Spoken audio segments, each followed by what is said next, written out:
Still wanna stay here? Oh iya. Kamu beranjak ya dari masjid ini, guys. Masya Allah. Right, so we walk around. Why you like with sarung, not with long jeans, pants?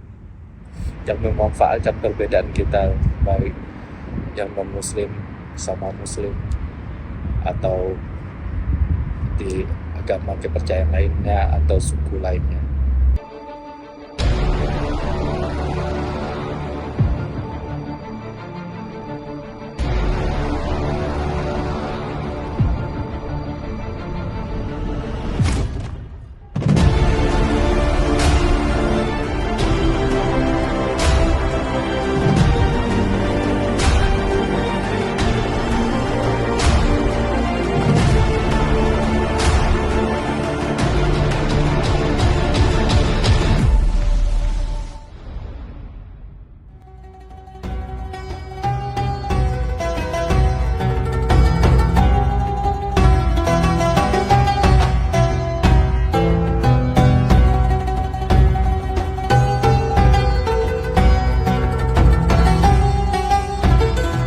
Assalamualaikum warahmatullahi wabarakatuh. Kembali lagi bersama Satria Pondok. Kita mau masjid biru.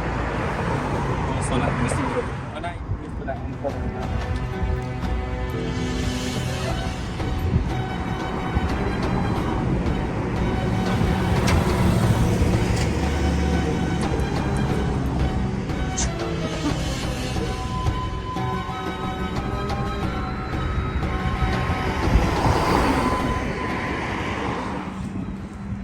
Kayak suku Baduy. Apa nama masjidnya, Dok? King Abdullah. Satu. Nah, ini nih mau ini pegang nih. Coba jelasin. Jangan aku. Hah? Jangan aku. Gak apa-apa. Gak mau aku. Mas kan udah tahu ngomong. Jadi, jadi ini adalah masjid dari yang dibangun oleh cucu dari King Abdullah. Dulu nama masjidnya Masjid Hussein. Ya kan?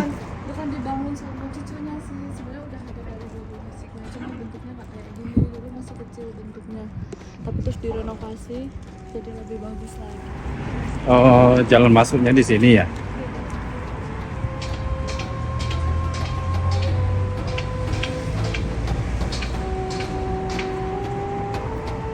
Oh iya.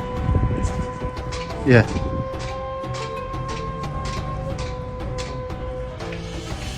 Oh, masuk masjid. Holding. Yes.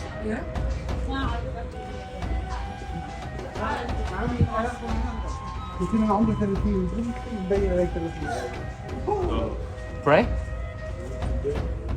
Pray the most.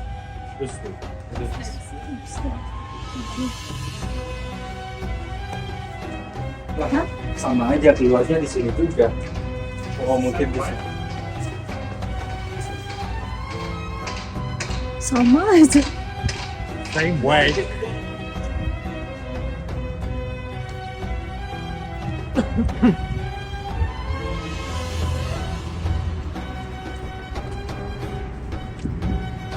Kita ceritain lagi.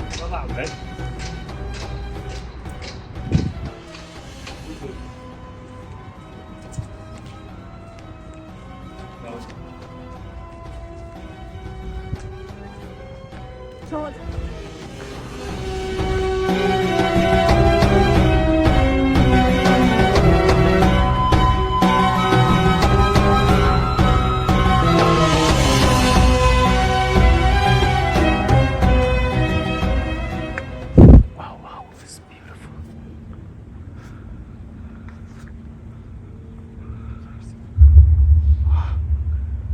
That is so common.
carpetnya tebal ya.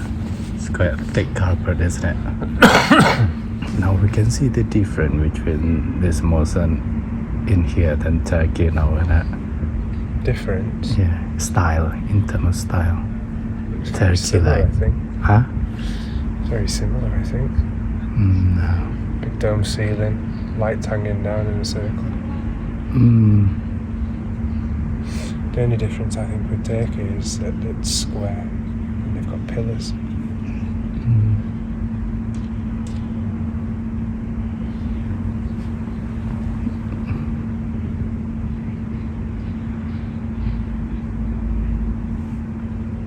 Shall we walk?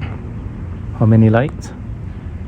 It's 99 fittings with 3 bulbs each.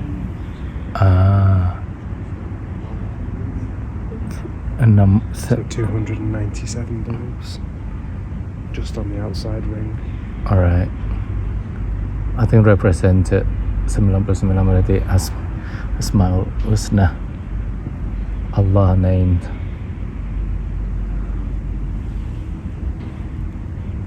Right, so we walk around. Why you like with sarung, not with long jeans, pants? Hitung. Apa yang dihitung Pak Deh? Sir, Yeah.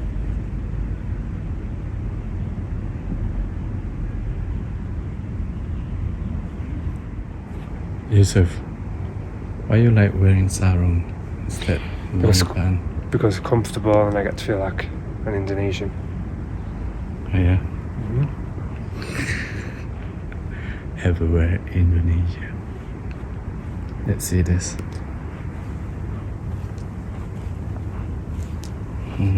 Mimbarnya. Ya, jadi menurut yang kita baca bahwa masjid ini dulu namanya masjid, lupa lagi saya namanya. Kemudian ada kekuasaan kerajaan di sini dulu, ada kerajaan atau apa yang beribu kotakan Aman, dipimpin oleh King Abdullah. Nah, di saat King Abdullah ini meninggal, masjid ini udah mulai dibangun kan.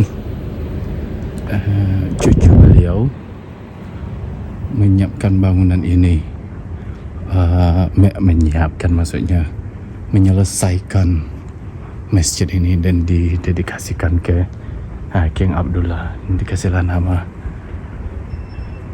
King Abdullah Mosque, yaitu Masjid King Abdullah. Masjidnya berbentuk 360 derajat, jadi kayak lingkaran, nggak ada tingkatan di atas. Jadi di sini kalau perempuan pun mungkin di belakang ya ininya.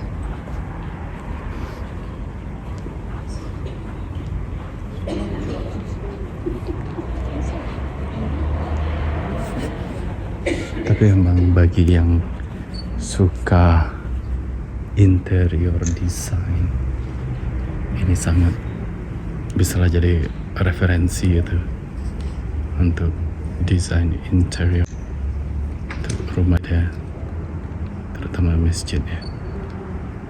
Nih, indah.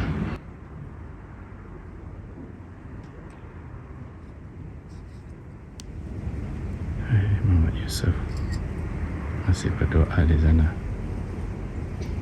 menikmati suasana masjid. Alhamdulillah sih saya berjalan dengan si Yusuf ini, si Kal ini.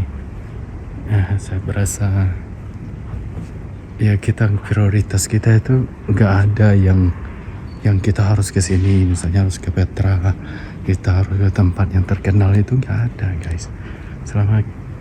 Kalau si Kal selama bisa sholat, bisa melihat masjid, bisa masuk masjid. Kalian kalau ketemu si Kal di Indonesia, ajak aja ke masjid pasti itu udah lebih dari cukup bagi dia. Masya Allah.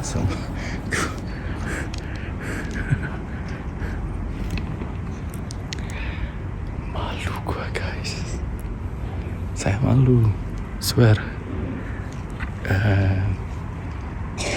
Dia yang baru mengenal Islam mencintai masjid itu udah kayak mencintai apa ya, kayak hobi gitu. Kalau kemana-mana udah kita ke masjid aja. Kemarin itu tutup, mudah-mudahan besok kita bisa ke Museum Nabi Muhammad Sallallahu Alaihi Wasallam.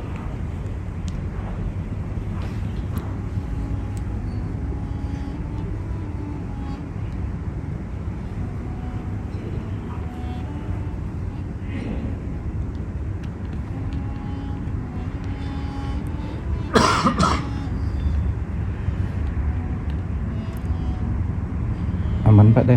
Aman. Still wanna stay here? Oh, iya. Kamu beranjak dia dari masjid ini guys. Masya Allah. Mana sih ini? Ini udah sambil menunggu Pak D, kita lihat-lihat sudut-sudut masjid ini.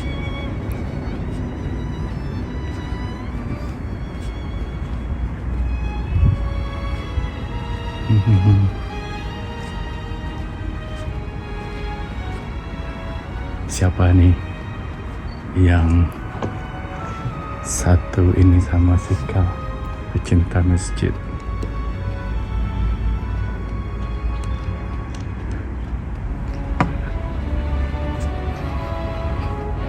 Udah jalan. Yalah, kita ikut.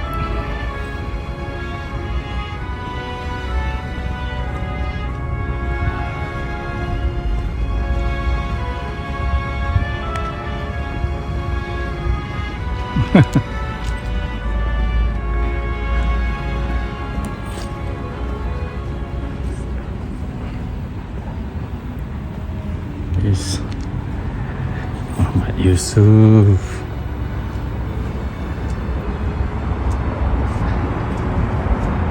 Sekarang ini sholat dia jauh lebih lama juga. Kita lihat di luar interior yuk.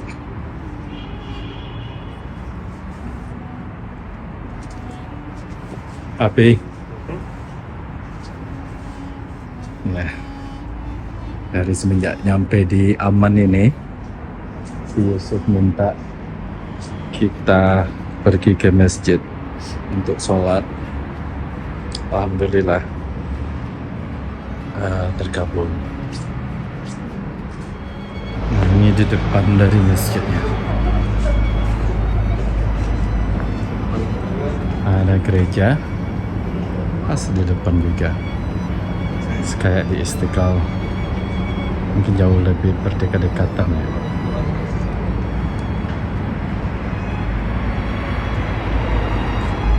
Where's he doing? Hiding from you. Shall we go around?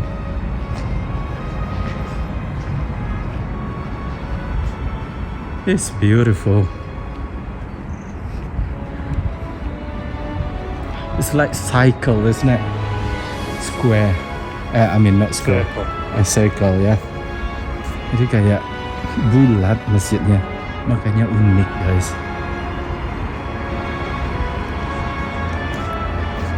Nih.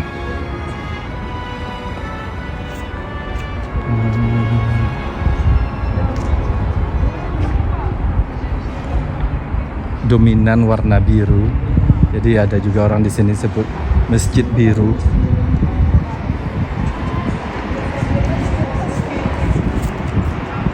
Para turis-turis berfoto ria.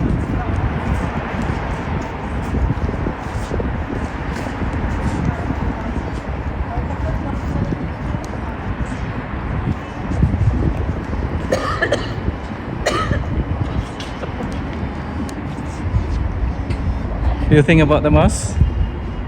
It's good? No, it's okay. Gak tahu bahasa Inggris.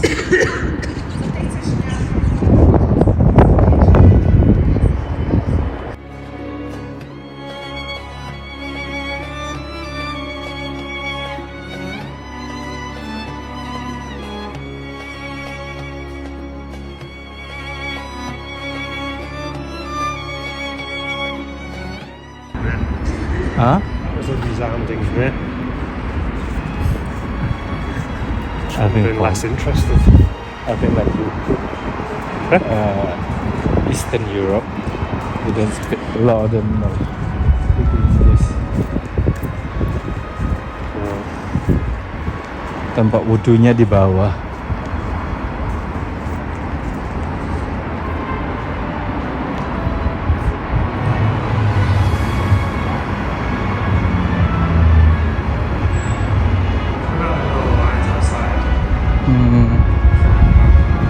Yeah.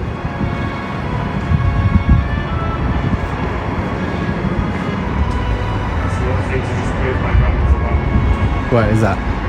Church. Mosque. Together. Ya, memang banyak banget orang biasa di dunia barat itu benar-benar nggak teredukasi tentang agama, terutama agama Islam. Memang mereka mikir, oh agama Islam benci dengan Kristen, agama Islam benci dengan ini, negara Islam begini begitu. Padahal nih lihat nih, megahnya sama megahnya antara gereja dan masjid. Nih, lihat sendiri.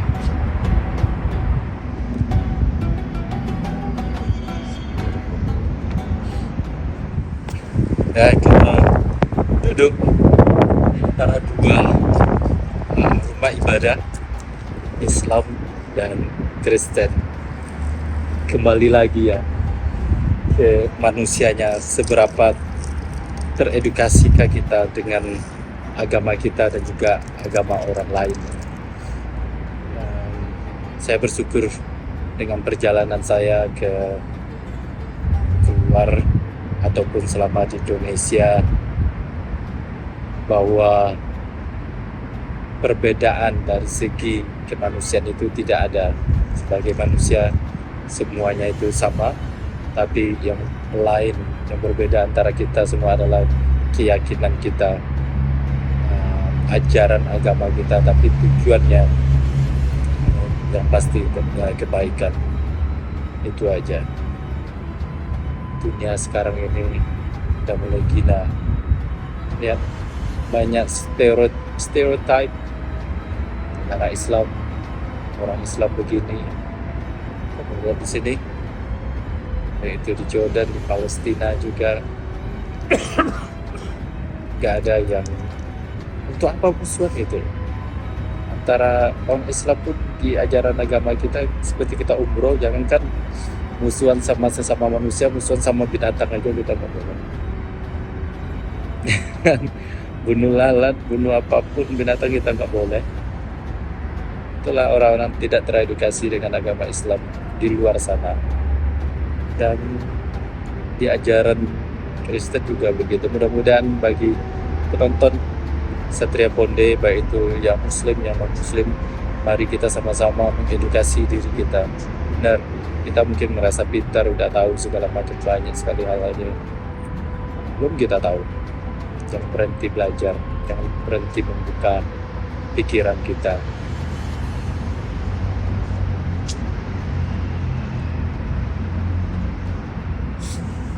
Yang datang di sini juga saya lihat sih non-Muslim, karena mereka diberi pakaian supaya menghargai rumah ibadah.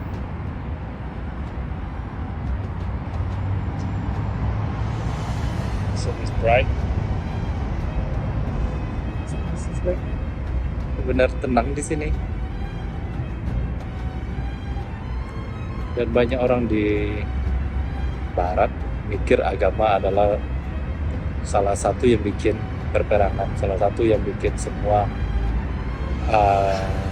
masalah di muka bumi ini, karena orang-orang apapun yang dilakukan berdasarkan agama, seperti teroris berdasarkan agama, politik berdasarkan agama, dan mereka membuat conclusion kalau agamalah salah satu penyebab dari damaian di dunia ini. Padahal mereka salah besar banget, salah banget. agama sebenarnya yang bikin perdamaian, tapi orang-orang menggunakan agama untuk tidak damai. Seperti mungkin saat lagi di Indonesia Bapak pemilu, akan kita lihat banyak-banyak politikus akan mendekati diri ke agama atau ke minoritas atau ke mayoritas, hanya menggunakan agama sebagai ininya, kesuksesannya.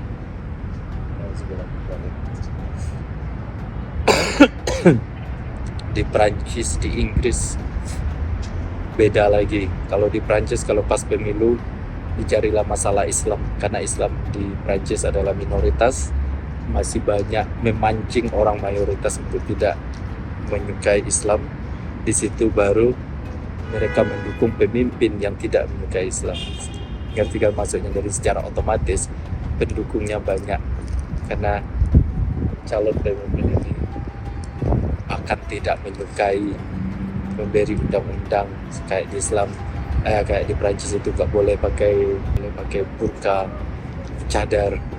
Orang-orang masih punya rasa tidak suka dengan perbedaan itu, makanya mereka memilih para calon pemimpin seperti itu. Akhirnya si pemimpin ini menang karena berdiri dengan calon pemimpin yang mendukung mayoritas bukan minoritas.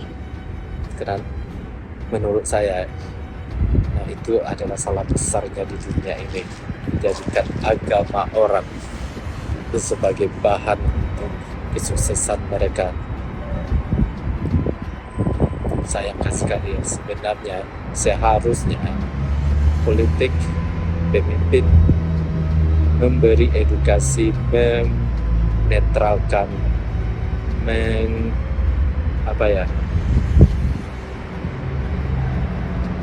mengempanyekan keadilan, tegang rasa, respect satu sama lain, bukan malah memanfaatkan perbedaan. Di Indonesia saya tahu juga masih ada juga yang memanfaatkan perbedaan kita, baik yang non-muslim sama muslim atau di agama kepercayaan lainnya atau suku lainnya. Hati-hati, jangan sampai kita diadu domba. Benar kata Bang Romai Roma, Aji Romai Roma, adu domba, adu domba, adu domba, domba rupa, adu kantong, adu domba pada. Tahu adu domba? What I say is, a lot of people who want to be a power, they like to make us to fight each other using religions, culture, minority, Something majority. that actually resonates with the people rather than oil.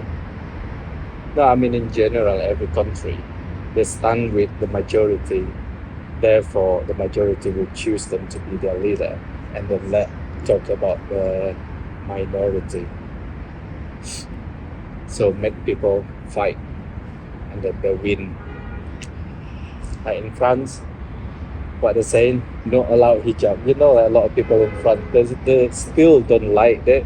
They're in the process to like something different, but the leadership should be help them to like the different, but they're not. They're using that to make they don't like the different, and then support them to become a leader to make their dream come true. Yeah, that's what I'm talking. That's what happened in this world now.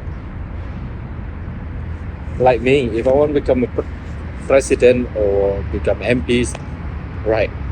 I know you're gonna like me if I don't like Muslim. You know what I mean? I know you're gonna like me if I don't like Christian or Yahudi or whatever, or Hindus or whatever minority, because I know your group, your community still have dislike with this other group. It's popularity contest. Exactly. Memang itu populernya di semua politik di dunia ini. Itulah yang terjadi. Jadi makanya hati-hati. Nothing to do with ability. No, they don't care about your religion. They don't care about this religion at all. They're just playing. They don't care about your culture. They're just playing whoever they can win. That's marketing. Ya, marketing. Itulah. yang penting terjual barangnya. Ya udah, ayo ke pondok pesantren, ayo ke mana gitu, kita cari dukungan. For me, whoever become a leader, tinggal di negara demokrasi, kita harus menghargai. Tapi masyarakat perlu diedukasi. Saya ingin menyebarkan minimal sharing lah kalian juga. Saya baca komen kalian juga sih, dari situ saya juga belajar. Satria Pondok Channel untuk sharing informasi, untuk meningkatkan ilmu edukasi kita, baik di dunia pendidikan ataupun sharing informasi tentang dunia nyata.